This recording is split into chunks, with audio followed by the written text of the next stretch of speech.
So today's speaker is Dolev Bluvstein. Dolev is currently a PhD student in Professor Misha Lukin's group at Harvard. And despite his young academic age, Dolev has an incredibly impressive list of publications. Dolev's expertise lies in atom-based quantum computers, Rydberg atoms, NV centers, and experimental realizations of quantum error correction. And today we're very much looking forward to hearing more about these latter topics and about other results from this very impressive group at Harvard. So with this, Dolev, I think the virtual floor is yours. So please feel free to take it away. Thank you so much. Thank you so much for that kind introduction. I wish I were in person so I could get to meet all of you in person, but hopefully in the future we all get a chance to. So we usually say at the end of these talks, if they go well, they come with a standing invitation to come and visit the group and have dinner here. I see. Okay. And even if they don't go well, especially if they don't. Sounds great. Okay, let me just rearrange my screen. Okay, great. So you see my screen, right? Yeah. Okay. Fantastic. Yes. So. Yes. Yes, hi. I am here from the atom array group in Professor Misha Lukin's lab from Harvard. And I'm going to tell you today about work we've been doing in using our optical tweezer arrays for digital quantum processing, and in particular toward quantum error correction. So I want to start kind of at a higher level, just and give some of my perspectives on where the current frontiers of quantum information science lie, and the ones that we're pursuing in our lab.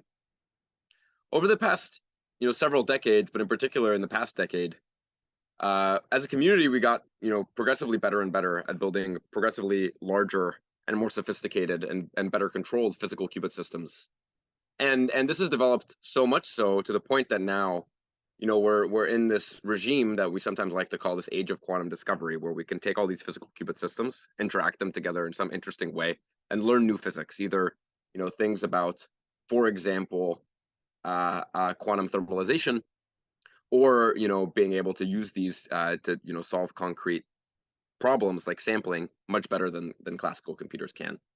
And kind of one of the frontiers that we're really trying to push in our lab here, and that I'll tell you about a little bit today, is trying to, not only do things that are beyond what can be classically simulated, but also really try to make genuine quantum discoveries and use these as real scientific tools in the lab to learn new physics from them.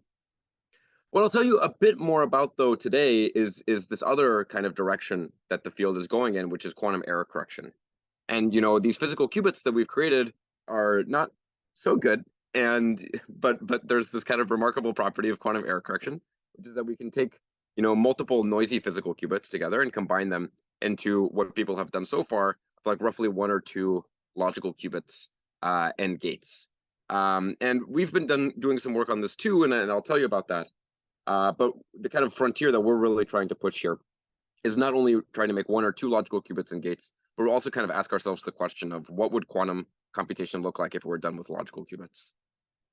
And there's many different architectures for quantum information processing. I'm sure you guys represent a wide variety of them, and there's also a wide variety at Harvard, and they share a variety of different features between ions, atoms, defects, and so on.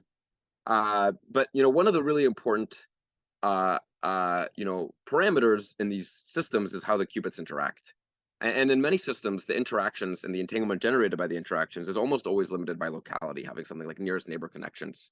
And in particular, for error correction, this turns out to be a significant limitation. This is one kind of salient feature I'll talk about in today's talk. And another is this concept that I'll keep coming back to, which is efficient classical control. And in many of our systems, this actually ends up being one of the most major challenges. In classical computers, we have developed this in a much more sophisticated way, where we can have something like 1,000 control wires in order to control something on the scale of billions of bits. But in quantum computers, we're often still working under this modality that we have several wires per qubit, and this really just does not scale in the same way. So what I'll be telling you about today is recent approaches that we've been taking toward these problems and a new architecture for quantum information processing based on atoms trapped in optical tweezers. And something you may have heard about before from our group is that we can excite these atoms to these so-called Rydberg states in order to get them to strongly interact and generate entanglement. But what we'll be using here are also these hyperfine qubits. It's another internal degree of freedom in that atom that has coherence times on the scale of seconds in our system. And what this looks like is now we'll have atoms trapped in optical tweezers, possibly in multiple zones. We can pulse Rydberg lasers in order to entangle them, but then store this information in this long-lived qubit. And this qubit actually lives so long that we'll be able to move the atoms around in the middle of the computation while preserving their coherence, and then do gates between new pairs of qubits. And the two really unique opportunities that we're going to have here are non-local connectivity, any-to-any connection between any of our qubits, and also parallel and efficient classical control. So as an outline of today's talk, again, this is all going to be kind of going toward the development of neutral atom quantum processing toward building large-scale logical qubit devices. So first, I'll just overview for you, how do we even program a quantum circuit with neutral atoms? What does that actually look like in practice? Then I'll segue into saying that this is actually quite natural in terms of trying to implement efficient quantum error correction. And a really important feature here that I'll then highlight is our recent improvements in our two-qubit gate fidelity, which is going to make all of these, future work that we do, continue to push it in the right direction. And time permitting, I also will kind of quickly flash as an outlook. Not only can we use these tools, these new digital tools in our system for doing things like quantum error correction, but we can also use this for working in tandem with our more analog type modalities to kind of have new scientific opportunities. So I'll start with how do we program a quantum circuit with neutral atoms. This is a slide I sometimes like to show, especially when I'm talking to people who are not atomic physicists sometimes. The reason I like to show this, so this is an image of atoms trapped in our magneto-optical trap in our lab in the basement downstairs, and we have 10 million atoms in this cloud, and this is nothing special. People trap billions of atoms in these mots, and the message here is that there's a lot of atoms. We really have a huge number of atoms. I mean, we have millions in this like millimeter-sized region of space, and they're all identical and they're all cold. So clearly the number of atoms is not the problem for us. The key challenge in our system and in many systems is not the number necessarily, but it's the efficient classical control. And when we go to try to control all of these atoms, this philosophy is really baked in to our experiments. So we're able to trap roughly 1,000 neutral atoms in 2D, and the way that we control all their positions is again centered around efficient optical control. So I won't kind of go into the technical details unless people are welcome to ask questions about it. Also, I was told that I would be interrupted with questions. I highly encourage this. I would really enjoy that. But so here we're trapping 1,000, more than 1,000 individual atoms here. We're currently working on a system upgrade that's allowed us to go to larger system sizes. Previously, we were at several hundreds.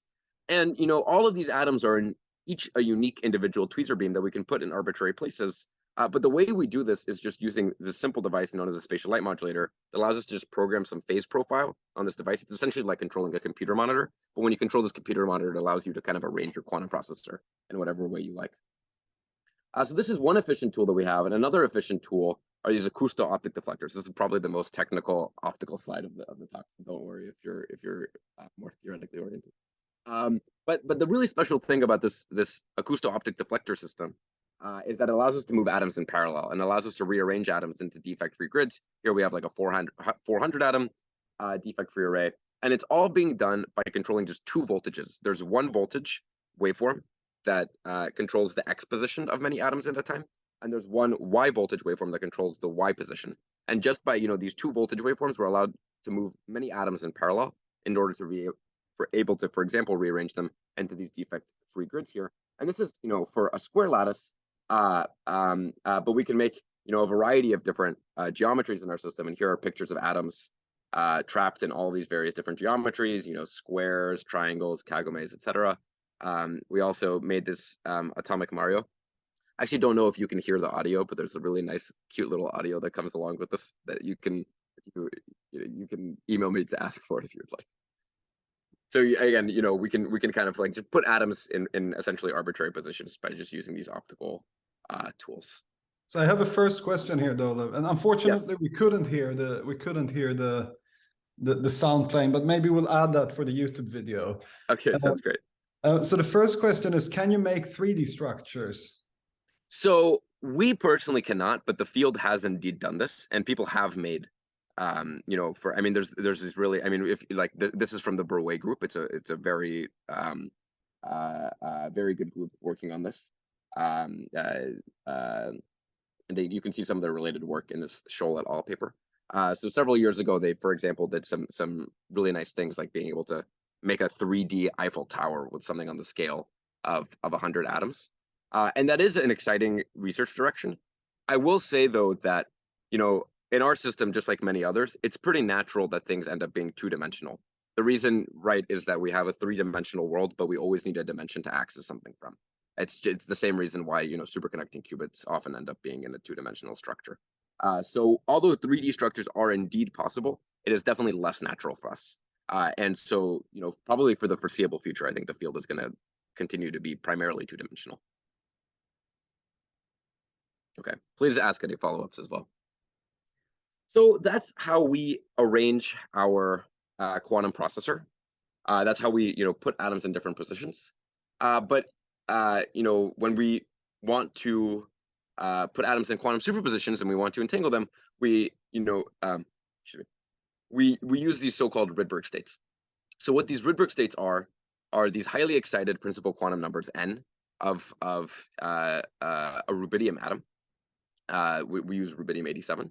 And what this looks like is just a highly excited orbital state where the atom's size grows from, you know, being roughly half a nanometer to being hundreds of nanometers in size, and this dramatically changes its properties.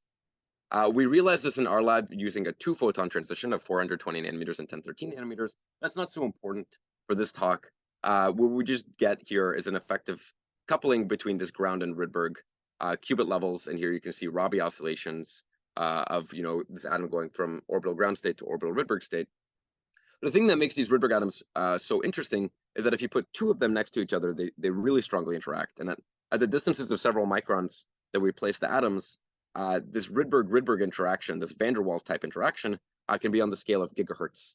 And that's such a strong scale that if we try to put two atoms next to each other and try to simultaneously excite them to the Rydberg state, they won't simultaneously be able to go to the Rydberg state. This is the so-called Rydberg blockade phenomenon. It's too much of an energy penalty.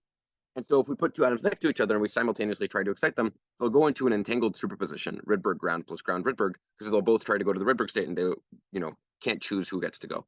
And this also has, you know, an enhanced Rabi frequency here of √2 due to this collective coupling that's going to be important in a little bit.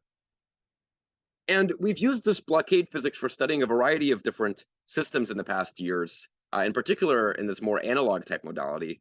I'll just quickly flash this. So here's an experiment where we arranged atoms in a Kagome lattice, and we tuned this blockade interaction just right, such that when we, you know, found the max packing configuration of the system, we tried to put in as many Rydberg excitations as possible without violating this blockade constraint. There's actually exponentially many solutions to this problem, and this forms the so-called quantum spin liquid state. And we're able to realize this, you know, variety of different physics in this really simple way. We position the atoms, we turn on our global excitation laser, which runs our Hamiltonian, and then we study the dynamics that come out. And we use this, you know, to study quantum spin liquids, quantum phase transitions, do combinatorial optimization, different aspects of quantum dynamics, such as quantum antibody scars. And it's all utilizing these really simple control tools. And, you know, so for that reason, our field has really developed its analog modality significantly more than the digital modality in the past 5 years or so. And in the digital modality, you know, we do want to do things that are a little bit more arbitrary than just putting the atoms together and pulsing a global laser and studying, you know, the resulting evolution. We have, you know, some circuit that you're interested in and decomposes into single qubit and 2-qubit, you know, fundamental building blocks or gates. And we want to be able to use these to realize universal quantum computation. And so kind of the key question that we're going to ask ourselves here is, although there's, you know, many more degrees of freedom in this problem, can we still program our quantum circuits by utilizing this kind of philosophy of efficient classical control? And here, possibly the most important innovation. Dolev, I have to interrupt you again. Sorry. Please, absolutely. Don't apologize. So we have an anonymous attendee who asks, what are the merits and limitations of using tweezer arrays to create complex lattices instead of using fixed optical lattices? That is a great question. I guess, I mean, that's almost, my primary answer is almost inherent in the question, which is that optical lattices are often fixed. In order to make these different types of tweezer arrays, it's really like a button I press on my computer. that displays a different phase profile. And 1 second I'm looking at square lattices, then I click a button, and now I'm looking at a Kagome lattice. And the programmability there is really remarkable. And it's the exact same technology that projects light spots onto a projector screen. It's just a spatial light modulator. And just like how with a projector screen, you can put these spots in any position, we can do the exact same thing with our tweezers. Optical lattices are really special for being able to study transport type physics, like tunneling. Tweezers have also developed this tunneling modality, but definitely less so. And optical lattices are just really natural because they're very homogeneous, and also the atoms can tunnel around. But for this kind of quantum computing thing, the programmability of the tweezers, and in particular the ability to move them around, and also the fact that they're pretty far apart, so it's easy to resolve individual atoms, ends up being quite special. That's a great question. Okay, thank you. Great answer. And then we have another question, which is on the previous slide. So we have, the question is the relative phase always positive on the previous slide where the two Rydberg entanglement? Oh, yeah. So, I mean, it's a symmetric state. So if we just simultaneously try to excite ground to this, entangled superposition, it will indeed be the symmetric W state. If you want to kind of couple to this, we call it the dark state or the antisymmetric state, then you need to apply like a local phase on one of the atoms. Yeah. Mm-hmm. Okay, thank you. Thank you. Okay, great questions. Keep them coming. Okay, so we want to do efficient classical control in order to program digital circuits. And here, a really key innovation is this so-called Levine-Pichler gate that came out of the group several years ago, headed by a grad student in the lab at the time, Harry Levine. And before I get into the details of the gate, something I mentioned earlier, and I'll bring up again, is that we use this Rydberg states in order to generate entanglement, but then we store this quantum information in our nice, robust hyperfine qubits. And these hyperfine qubits, have pretty exceptional properties. They have extremely high fidelity single qubit rotations. Excuse me. Extremely high fidelity single qubit rotations on the scale of 4 nines, and greater than second long coherence times, again, to be compared to the Rabi frequencies of megahertz I showed you on the previous slide. And if we want to realize a gate using only global control, the first thing that we can ask ourselves is what this gate looks like. So we have this controlled Z entangling gate, and we just simply want to apply, if we look at the 4 computational basis states, we just want to apply a phase of -1 to this state. And the key innovation of this Levine-Pichler gate is that in order to realize this gate, we have our 2 hyperfine qubit states, and we only couple the state 1 to the Rydberg state. These 2 computational basis states 0, 1 is just single atom physics. It's just 1 goes to Rydberg and comes back. And then this 2 atom state 1, 1 also goes to the Rydberg state, but it goes to this entangled superposition or W state, and it goes with a Rabi frequency of √2. And the kind of key insight here is that if you just do 2 pulses of your laser beam, of this global laser, and you just choose their parameters, right, then all of the population comes back down from the Rydberg state. But due to this different Rabi frequency, they'll actually have taken a different trajectory on the Bloch sphere, and they will have picked up a different phase. And that's what gives us here this phase of -1 for this computational basis state, simply with these 2 global pulses. And so now what this looks like with this Levine-Pichler gate is we have these global pulses, and we have this blockade phenomenon, which is that if 2 atoms are next to each other, they will do an entangling CZ gate. And now coming back to this vision we had again, we just have one big global beam, to the same one that we use for doing our analog evolution. We put atoms next to each other. As long as they're roughly next to each other, it's okay, as long as they're within this blockade radius. We pulse our global laser, and this entangles them, in parallel across our array. We can now rearrange our atoms into new pairs, pulse our lasers again, and this does another round of entangling gates, simply using these efficient global controls and efficient positional controls. And here's a concrete example of how we can use this to program a quantum circuit. Here in particular, we're making a 1D cluster state.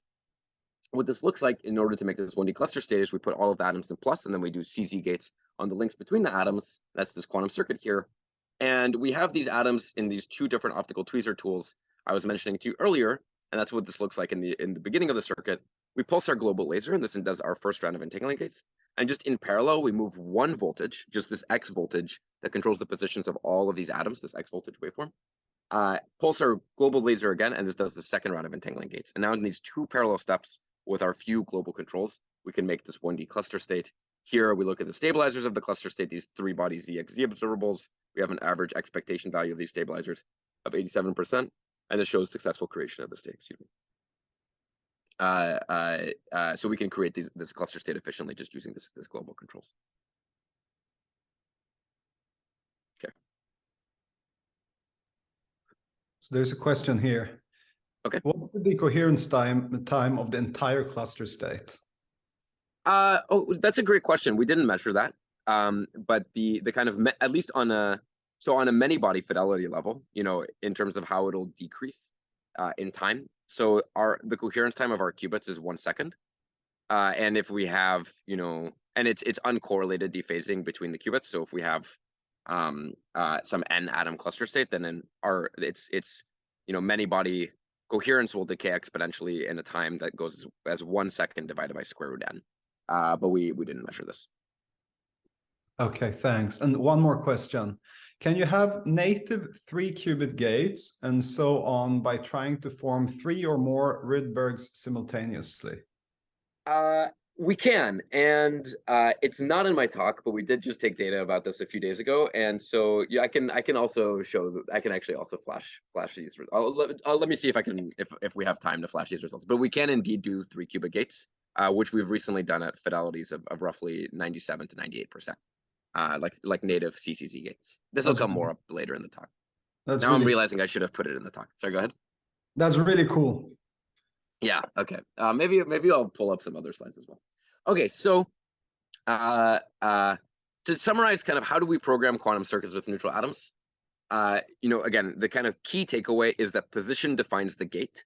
And as we've shown you in all of our analog works, we are really good at controlling all of these qubit positions efficiently on the scale of hundreds of atoms. And now just using this blockade, by just efficiently controlling the qubit positions dynamically during the quantum circuit, we can efficiently control complex quantum circuits. And in particular, what turns out is that this ends up being very natural for studying quantum error correction. So I guess there's probably a mixed audience in terms of knowledge of quantum error correction. So I'll start with a really high-level overview and then kind of give an example of the toric code and then show you some of our results. But also, yeah, please feel free to ask questions. And I guess you can't interrupt me to tell me that it's too basic. But okay, so right. So we want to do quantum error correction. Classical error correction is very simple. We just copy a bit 3 times, for example. And now if any of the bits fails, then we can detect that this failed and we can correct it. Quantum error correction is much more challenging, in particular because of this no cloning theorem. We can't just simply duplicate quantum information. And so it's actually, remarkable to me on a physical level that quantum error correction is even physically possible, that we can redundantly store this information even though we can't copy it.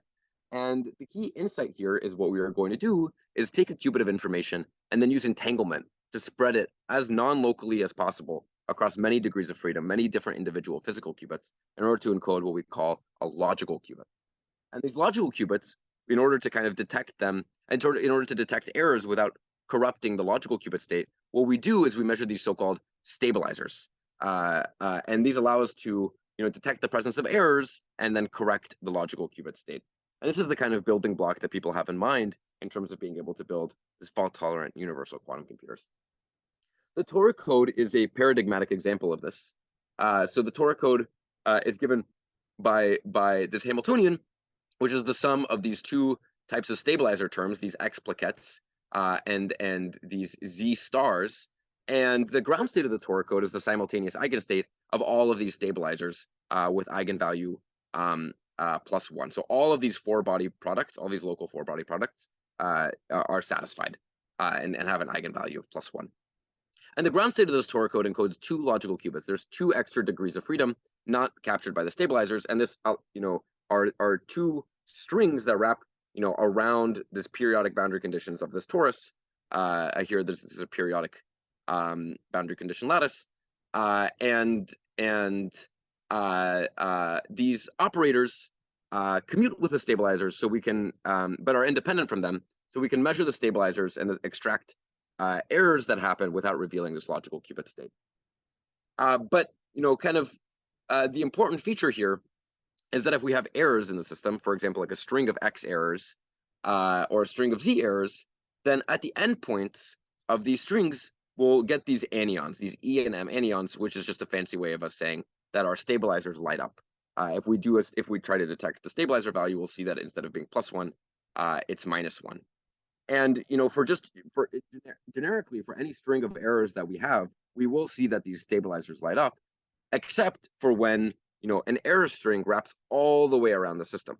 And if it wraps all the way around the system and comes back to itself, then there won't be any endpoints, and so we won't actually see that we had this errors because none of our stabilizers will light up, and this will cause errors to our logical qubit state. This is kind of the source, the origin of this topological protection, which is that we have this exponential suppression of the logical error probability as we make the code larger and larger, because it becomes exponentially less likely for the string of errors to kind of go all the way around without being detected by a stabilizer flip. So people often think about this toric code a little bit differently. They don't often think about it being on an actual torus. They often think about it being on a surface, or the so-called planar code or surface code, simply because it's a lot easier to realize experimentally than a toric code, and for many purposes they have actually very similar features. And this is going to be very natural for us to realize utilizing our atom movement techniques. The way we're going to realize this is we just put all the qubits in plus. This is going to prepare us in an eigenstate of all the x stabilizers, and then we measure our z stabilizers using an ancilla. So here we have this ancilla here depicted in red, and in parallel we're just going to move around all these blocks of ancillas, do our global pulses of our laser, and this allows us to efficiently measure the z stabilizers using our global tools. The way that this measures the z stabilizers, again, we just put in an ancilla in state 0 + 1. Now we perform CZs, and so if a qubit is in state 1, it applies a z phase to our ancilla, and when we measure this ancilla in the x basis at the end, we only measure this 4-body product. So this is the standard way that people measure stabilizers. And we do this here in order to prepare our surface code state, and the surface code is defined again here by logical operators that kind of run across the height and width of the code. And what we're doing here is we're preparing this logical plus state of the surface code, and we have here a logical expectation value in the plus direction of roughly 65%, which corresponds to the probability that we were in the correct state of roughly 85% or so. And that's the raw probability of our this string of observables.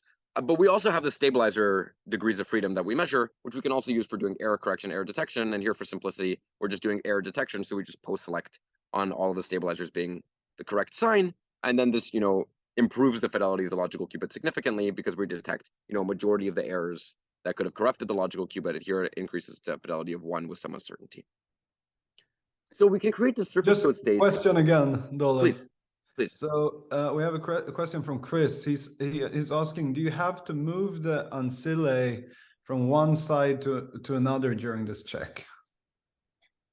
So we have to move them between data qubits. So we do have to move them around in order to kind of measure our local stabilizers. But that's actually a perfect segue into the next part of my slides, which is that we can also move the ancillas all the way around the system.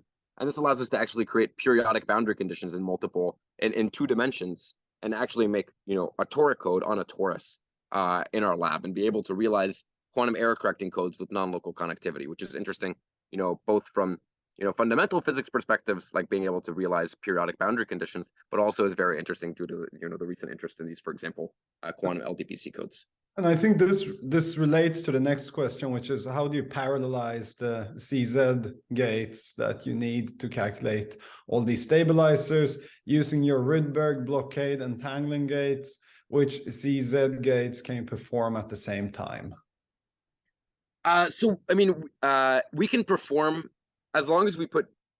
I think it'll actually be very clear in a minute. I think it'll be very clear. I will show you a movie, and then actually, if there's. Please ask follow-up questions if the movie doesn't answer the question. Okay. Okay, right. We take these ancillas, and now we can actually not only make a surface code, but we can also make a toric code by moving these ancillas all the way around the system in order to measure, all of these stabilizers and create periodic boundary conditions in 2 dimensions. And, being a toric code, this encodes 2 logical qubits. We prepare the state logical plus, and we can perform error detection. And this again improves the fidelity of our state.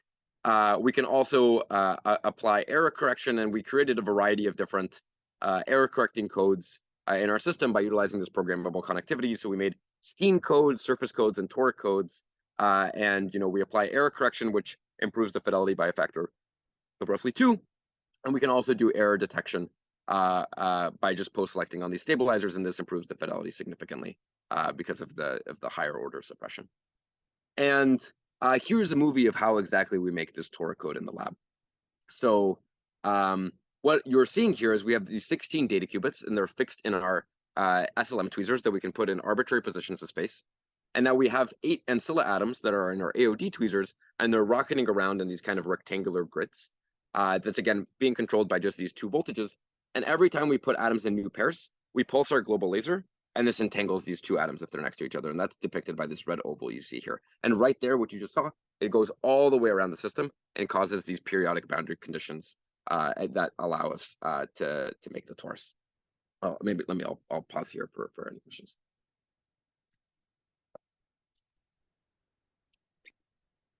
So I have one question, which is, what's the noise that we see in this video? Like the flickering? It's a great question. I mean, it's just background on our camera. There's just stray light, and I mean, all of these are single atom images. So they're yep, this is just straight light. And then another question, which is, let's say, so presumably you've created this video by looking at this many times and choosing the nicest looking experiment. Is this a very representative experiment of how this would work? The movie is, I mean, so just to clarify, all the data is definitely all like, I mean, this data, I mean, it's all, like I don't, maybe if the question is about the data, then the data is all like, I mean, like there's no like post selection or anything like that to kind of like pick the best data. But I mean, the movie, I picked the nicest images, yeah. But I mean, one kid can in principle even look at this live. I mean, our experiment is not really set up necessarily for taking movies, but we really do move these atoms around, and this is really representative of what happens. Okay, so I have a clarification to the question now. So the person is saying, so what I mean is, do you always have this absolutely perfect control of the atoms, or does it sometimes happen that one atom doesn't follow the wanted track? That's a great question. Yeah. So okay. So actually, our positional control is really good. There is always a probability of loss. There's always a probability that one of our atoms, falls out of the tweezer, and it's actually quite small. During the motion, it's essentially 0. In the very beginning of our quantum circuit, there's some probability of roughly 0.2 to 0.4% that the atom was lost before the quantum circuit started. And this is a source of error. Actually, our dominant error during this experiment was our Rydberg gate fidelity. But this loss error and our Rydberg gate errors and all these different types of errors are types of things that our quantum error correcting codes need to be able to both detect and then correct for. So yeah. Okay, thanks. I think these are all the questions I can see now. Okay, fantastic. So the main thing for you to take away in terms of how we program quantum circuits is that it's simply by just specifying these simple optical tools. And this allows us to have parallel control over many qubits in order to efficiently realize, these logical qubits here with only order of 1 classical controls. And this is really what we see as being key for the future of error correction, not only in our system, but in all systems in general, which is that, typically when we talk about building a quantum computer, we talk about having arbitrary physical qubit control and being able to do, 2-qubit gates and arbitrary single qubit rotations. And although it is true that it is nice to be able to program quantum circuits with arbitrary control, and that is something that we have in our system, if we can instead focus the control problem, not on the single physical qubit control, but on the single logical qubit control, then we can do this much more efficiently. And this is something that really naturally multiplexes with optics. So imagine, for example, that we had an array of surface code logical qubits, where each of these is a surface code logical qubit. And when we need to do something like a single qubit gate, on one of our logical qubits, instead of going and doing something unique to each individual physical qubit, we just illuminate it with a global beam that addresses that entire logical qubit block. And this allows us to do a transversal single qubit gate on this surface code qubit. And also when we want to do an entangling gate or a transversal C0 between these two surface codes, we can do that in this really efficient way, which is that we pick up these blocks, we move them and interlace them with other blocks. We pulse our one global Rydberg laser, and now this does a C0 on each pair of the two blocks and efficiently realizes a transversal C0 with these efficient global and classical, global controls. And what we'll be able to do with this efficient logical qubit control is be able to do efficient computation, using our parallel control, but on logical qubits.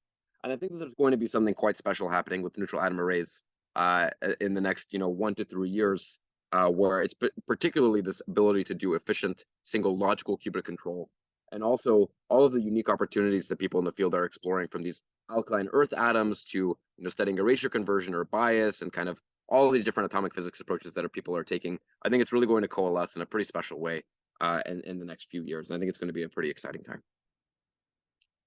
So, okay, I'll take a quick pause if there's any questions. Yes, we have a question here.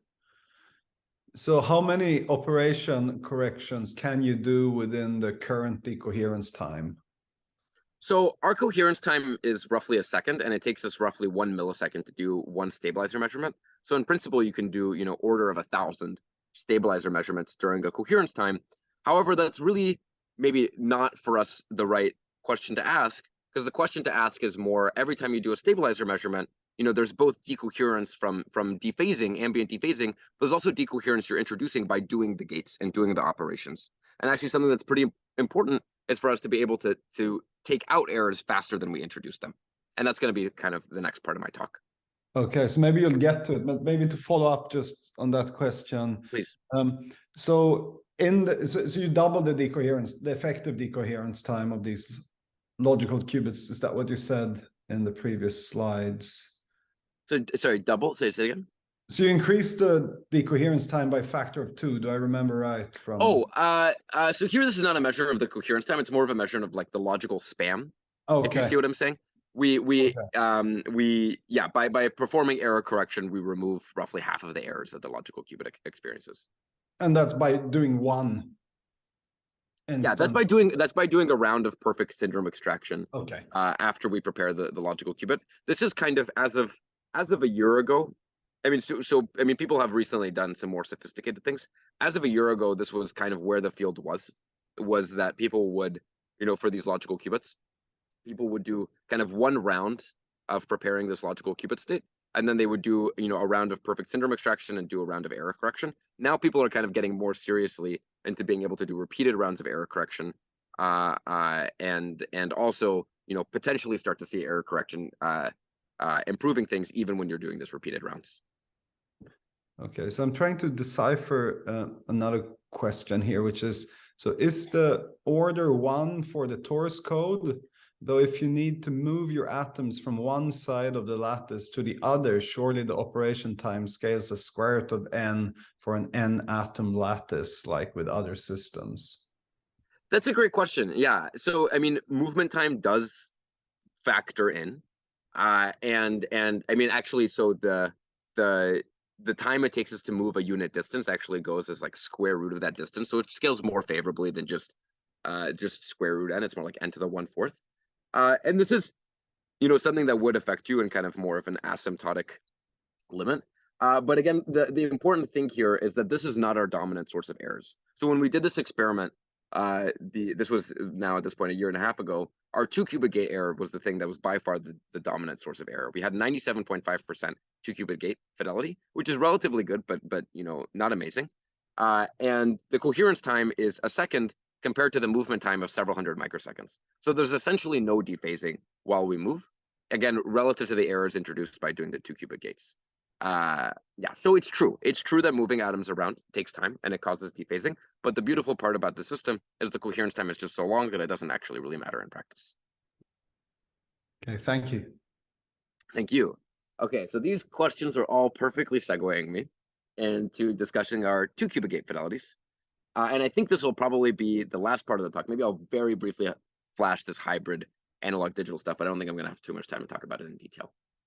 So, over the past year, when talking about all of our, error correction capabilities in the system, we often receive the comment that these sound like really interesting ideas, but people kind of have this perception that neutral atoms have low 2-qubit gate fidelities. Here's kind of snippets from various articles where people say that our gate fidelities are far too low, or that they still lag behind other systems, or that there's all these different pros of neutral atom qubits, but the kind of one con is that they're difficult to entangle with high fidelity. And to be fair, although the fidelities of our analog dynamics that we've studied in previous years with these Rydberg arrays are quite high, before 2019, our Rydberg gate fidelities, in the field were below 80%, which is quite low.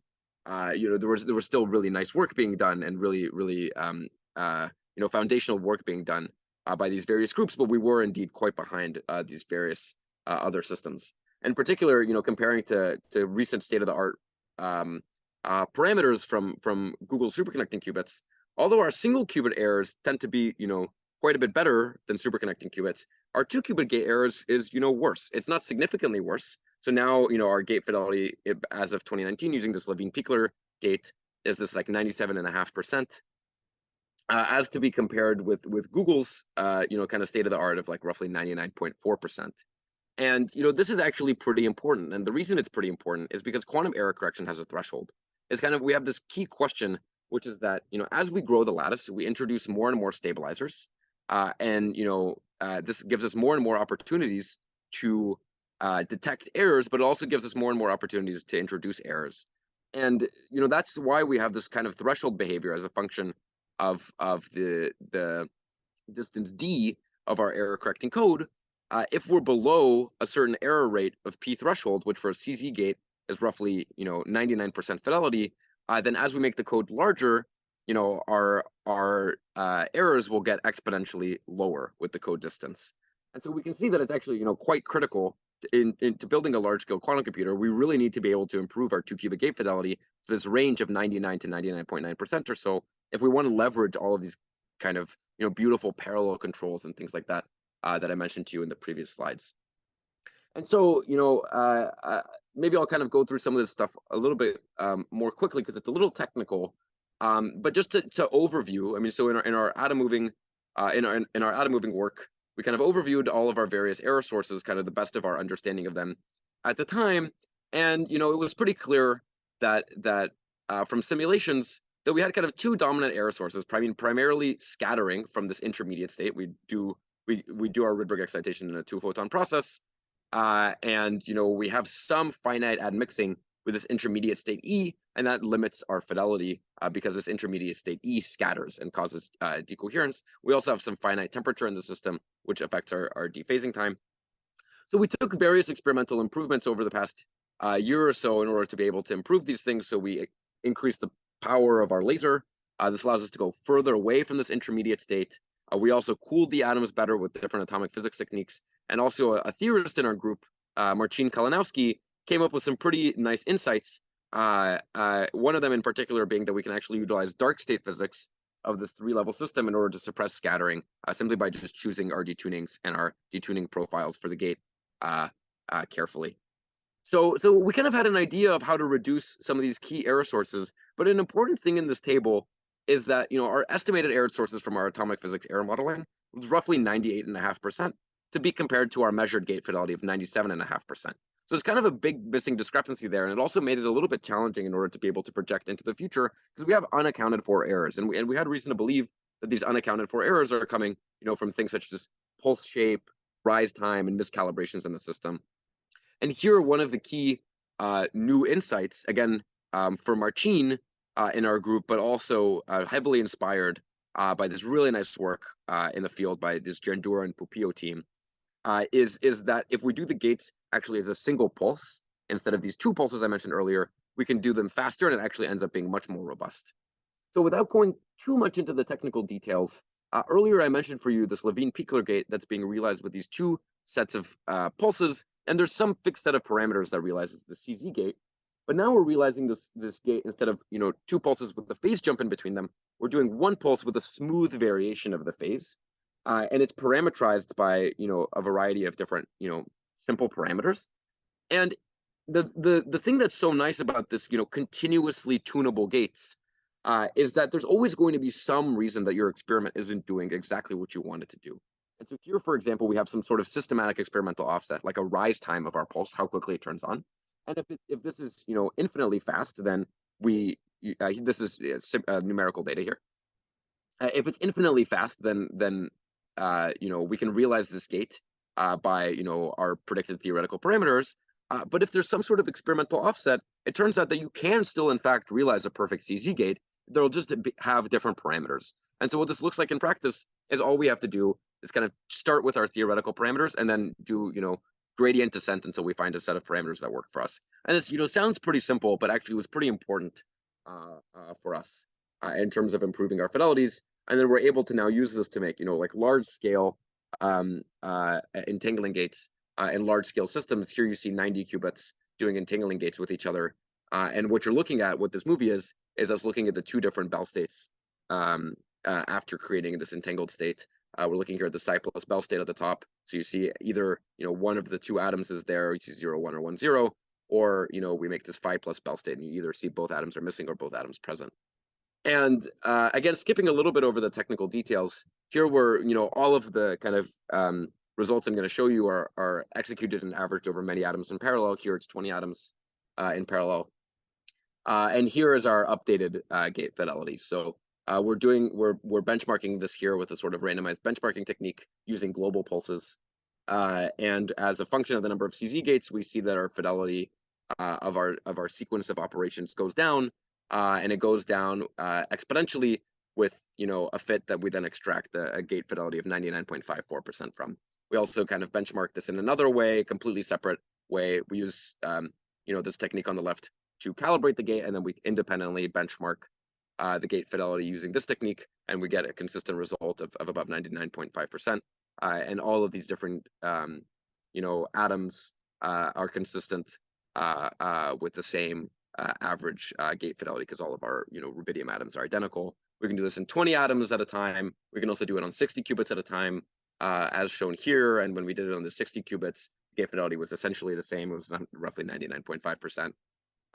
And here again, you can see the kind of, you know, lack of variation across the sites. There's some spread, but it's, you know, consistent with error bars. And this is just how many gates we can do on qubits in parallel. And we're doing this on up to 60 qubits in parallel. But, you know, because we can move atoms around, we can still operate on our hundreds of atoms. This is just how many gates we're doing in parallel. So looking forward to the future, a very, you know, natural question to ask is what our remaining error sources are. So here's a plot of kind of the history of our, you know, 2-qubit gate errors in the field, this Rydberg 2-qubit gate errors as a function of the year. And there's been some, you know, really marked improvements in previous years following on the foundational work from these various groups. And, you know, now we have this 99.5% fidelity. And now that we've kind of fixed this calibration issue, and we can have these much more robust experimental pulses, our fidelity also agrees much better with an atomic physics modeling of the system. And looking to the future, we really see the next frontier here as pushing toward 99.9% fidelity. If you kind of trust this plot, then by 2027, then we would expect to have this 99.9% fidelity. I mean, I'm mostly being facetious, you know, but that's kind of where we're going to go toward in the future. And, you know, and that's really powered by the fact that we have this good understanding of our atomic physics error model, that we can really break it down into individual components. And this can be done in principle, for example, by simply just increasing the Rabi frequency by a factor of 3, which will require some technical optimizations in the system. But I think now that we understand what's going on a lot better, and we've done, you know, a much more detailed study than we've done in the past, and also we're at a significantly higher fidelity, it really puts, you know, things like this 99.9% in reach, but it also already puts us in a regime that is, you know, really state of the art as compared to other platforms. So that's kind of this wrapping up this kind of 2-qubit gate discussion. I don't know if there are any questions here. I can't see any questions at the moment. Totally fine. So I will wrap up in the next few minutes. I definitely don't have the time to talk about everything I was planning on talking about, but maybe I just want to flash some results. So and then I'll conclude. So as I mentioned earlier in the talk, okay, so now we're going to do a pretty dramatic switching of topics, but I can also take more questions about this kind of digital processing at the end of the talk. But historically, our field really developed this analog evolution approach first, and there's still so much that we can get from it. So earlier I mentioned kind of this quantum spin liquid approach, and now, excuse me. Now, again, we're not talking about hyperfine qubits. We're talking about these ground Rydberg atoms, and we're going to use them in analog evolution mode, where we put them in this Kagome lattice. We adiabatically ramp our detuning in order to pack more and more excitations, and this creates here this quantum spin liquid state because we go into this equal superposition of all of these possible different dimer configurations. And this is this sort of Hamiltonian-based or adiabatic approach in order to preparing something like this RVB type, this resonating valence bond type spin liquid, and it natively gives us access to highly entangled and non-trivial dynamics, across hundreds of atoms. And this is a little bit in contrast to this digital approach that I showed you in this talk, where we have any-to-any connectivity. We have this very flexible programmability, but it's a lot harder to kind of just natively get this access to dynamics in particular. And even though it's quite interesting, both the spin liquid state and this toric state are very similar, but they're realized in very different ways. But they're both in the same system. So a very natural question we can ask ourselves is if we can kind of combine these modalities between analog and digital in order to engineer new scientific opportunities. And the sort of vision here is we had our analog evolution part of the toolbox, but we also have our ability to move the atoms around and also do digital gates between the atoms. And we can interlace this, in different interesting creative ways that are essentially limited, only by one's creativity. So we can, first do some analog evolution, then we can move the atoms around, do more analog evolution, do digital gates, and so on. And as one example of this here, what we're going to do is utilize these new digital tools in order to actually, be able to tease out experimental quantities from our many-body systems that we weren't otherwise able to see. And as an example of this here, we're going to be doing something that's very similar and very inspired to experiments done in optical lattices, but here again, in a very different context. We're going to take these two 1D chains. We're going to study many-body Hamiltonian dynamics on them. Then we're going to move these chains together and do a sort of many-body interferometry in order to measure the entanglement entropy. And what this looks like is we want to measure this Renyi entanglement entropy, which is given by log of the purity, and the purity trace of rho squared mathematically is just equivalent to finding the expectation value of the swap operator in the system. And the kind of key observation here is in order to measure the expectation value of the swap operator, all you have to do is measure, the one eigenstate that has an eigenvalue of -1 under the swap operator, which is the singlet state 0, 1, -1, 0, or in other words, is the psi minus Bell state. And we know how to measure the psi minus Bell state. All we need to do is do a Bell measurement. And so what this looks like is we do many-body evolution on our two 1D chains. We generate some complex many-body states. Then we move the atoms together into pairs and do, our single qubit and 2-qubit gates in order to measure these twins in the Bell basis. And then what comes out of the system is this Renyi entanglement entropy that we can now measure experimentally. So here what you're looking at is these dots or raw data that comes out of the experiment, and the curves in the background are exact numerical predictions from theory. And you can see kind of the physics here, which is that the entanglement entropy in the system irreversibly grows and then saturates to some plateau, and it saturates to larger and larger values for larger and larger subsystem sizes, as was done really well by the Greiner group. And something that I just want to emphasize is that these data here are just the raw data coming out of the experiment with no type of correction or post-selection or anything like that. And these curves in the background are these theoretical predictions that are simply just the evolution of this ground Rydberg Hamiltonian on these 1D chains. These curves, these theory curves, know nothing about hyperfine states. They know nothing about multiple copies. But by making these complex entangled many-body states and then moving them through space while preserving their coherence and interfering them, we're able to kind of reproduce this, which I think is kind of amazing. So just really quickly wrapping up, something I do want to briefly flash is this quantum many-body scarring that I mentioned earlier. And this is something that we've come to really find quite fascinating in Misha's group. There was this experiment done several years ago where upon a quantum many-body quench, what you see is that local observables like the domain wall density, although they're expected to kind of quickly thermalize, as for example, we saw thermalization on the previous slide, you instead see large oscillations in these local observables. And although we couldn't measure entanglement entropy at the time, numerics kind of predicted that the entanglement entropy for this initial state that you saw these scarred oscillations from, we call this the Z2 state. It's just this antiferromagnetic spin up, spin down, spin up, spin down. You see these large oscillations in the entanglement entropy in a slow slow non-monotonic growth as compared to this quickly thermalizing state of all atoms starting in the ground state. And the slow non-monotonic growth of entropy is quite unique and kind of surprising in these strongly interacting many-body systems. And there's been extensive theoretical efforts in order to try to understand this non-thermalizing behavior in recent years. And we also recently did some experiments. And I don't have time to talk so much about the details, but just kind of highlighting again this discovery potential of these quantum simulators. What we discovered a little bit on accident is that these quantum many-body scars, this non-equilibrium phenomena, can in fact be stabilized by driving the system, by doing a periodic modulation. And it actually turns out to be a mechanism that's akin to time crystalline order.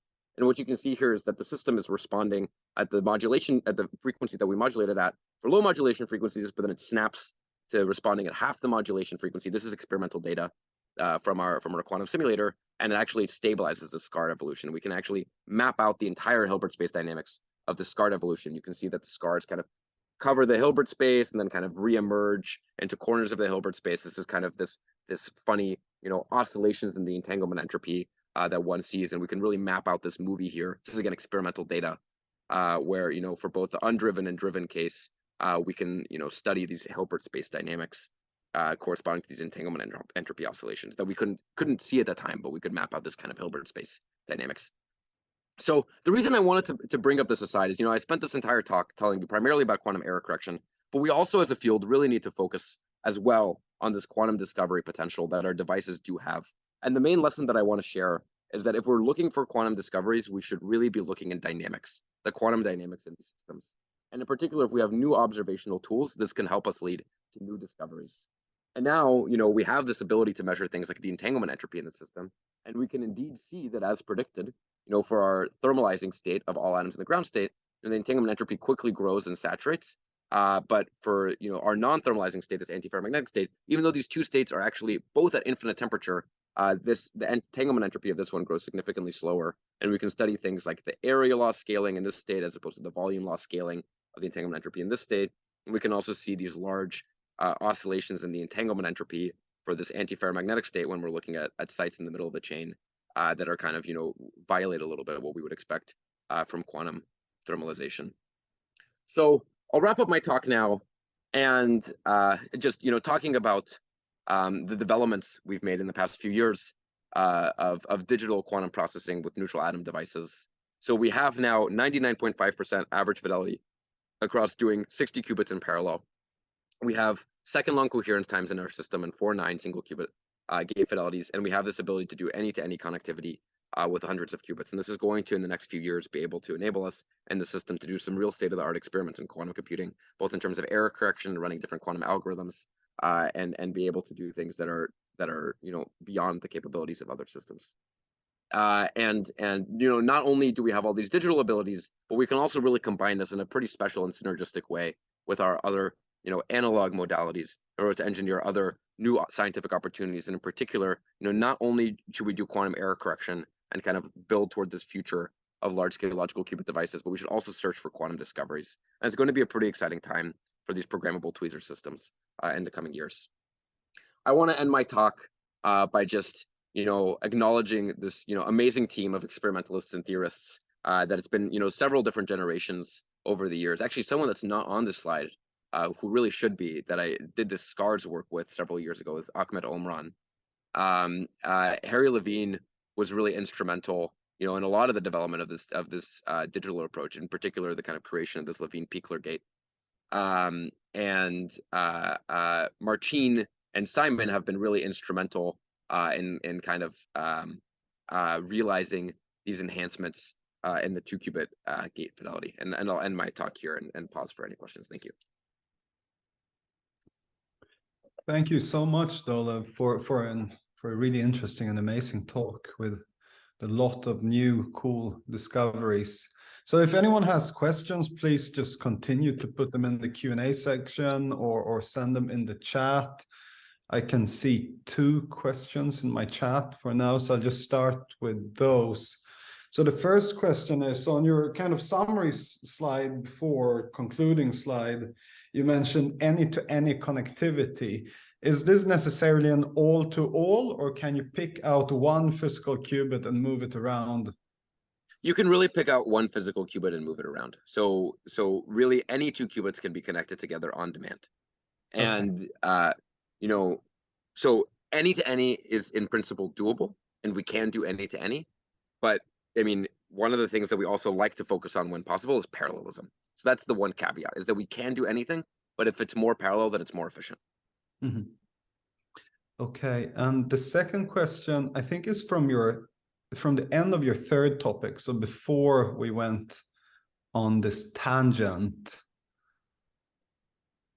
So yeah, here we go back a few slides, maybe a bit more. And then here, yeah, what is dark state physics is the question. That's a great question. Yeah, so there, I mean, generically in 3-level systems, you can have both bright states and dark states. This is, you know, kind of nomenclature we like to use as atomic physicists. The kind of key is that there's this dark state, which is this equal superposition of ground and of Rydberg. And so generically in this 3-level system, you would expect that you should have admixtures of all 3 states, especially if you're coupling between ground and Rydberg. But you know, there can be a dark state that actually doesn't have any population, and it's intermediate state E, and so that's, you know, reduces your scattering probability because you don't have any overlap with this, you know, lossy state. Previously, when we were doing the gate on accident, we were actually, because we didn't have this insight from Marcin, is that, you know, we were using the bright state, and we were actually going more into the intermediate state than we had to. Yeah. Okay, thanks. I think we've done a lot of questions throughout the talk. I think this is the last chance for people to ask one, but I don't see any questions. So with that, it's just to thank you again, Dolev. And again, you're more than welcome to come and enjoy a nice meal and lab tours in Cambridge next time you're in the UK. Thank you so much. I really appreciate that. Okay, thank you so much for the wonderful opportunity. Actually, I have a question. Oh, sure, please. This derives from something somebody told me a great many years ago, so probably the problem has been solved, which was that the particular traps that this person was talking to me about, they had a problem because metallic gates near where the ions were, which produced the potential the ions sat in, had essentially Van der Waals type forces on them, moving fluctuating charge. And this fluctuating charge caused their ions to oscillate up and down in a random fashion. Right. Is this something that is completely solved in your system, or is it just not relevant? Fantastic question. Yeah. So our neutral atoms are actually very insensitive to electric field fluctuations in particular. That's one comment. The other comment is that, you know, for ions, they're really utilizing these motional states. And so, I mean, theoretically, with the Molmer-Sorensen gate, you actually don't need to be in the ground state, but it works so much better if you're in the ground state. Our atoms are not cooled through their motional ground states. And so even when we're moving them around, even if they heat up a little bit, the gate fidelity is not really affected much. So along multiple axes, our system is much more robust to this. There's something pretty special about being able to move atoms around, but also not being sensitive to any sort of motional coupling. That you know, I think has really powered our ability to do these, you know, high fidelity circuit experiments. So when you're moving the atoms around, do you find that they warm up? Is there do you run a protocol to sort of continuously cool? So, go ahead. Yeah, so I have some data here. Okay, yeah, so if we move the atoms too fast, they do start to heat up, and we do lose them. It turns out that this movement speed, though, actually in practice is quite fast. And the heating that you experience is, I think, goes with the 4th power of the movement time. So as long as you're just kind of comfortably slower than the movement speed at which you kind of start to heat, then the heating is actually pretty negligible. And we could, in principle, do thousands of moves before heating the atoms an appreciable amount. We just have to might just have to move like 2 times slower, for example. And my final question is: are there any particular algorithms that particularly lend themselves to cluster state quantum computation? That's a great question. I'm definitely not an expert on measurement-based quantum computing. And so something that kind of sits at my heart is quantum error correction. And a lot of these, error correcting codes can be understood as arising from, cluster states. One of the other ways to interpret the way that we make our surface code is by, understanding it as a measurement-based quantum computing scheme.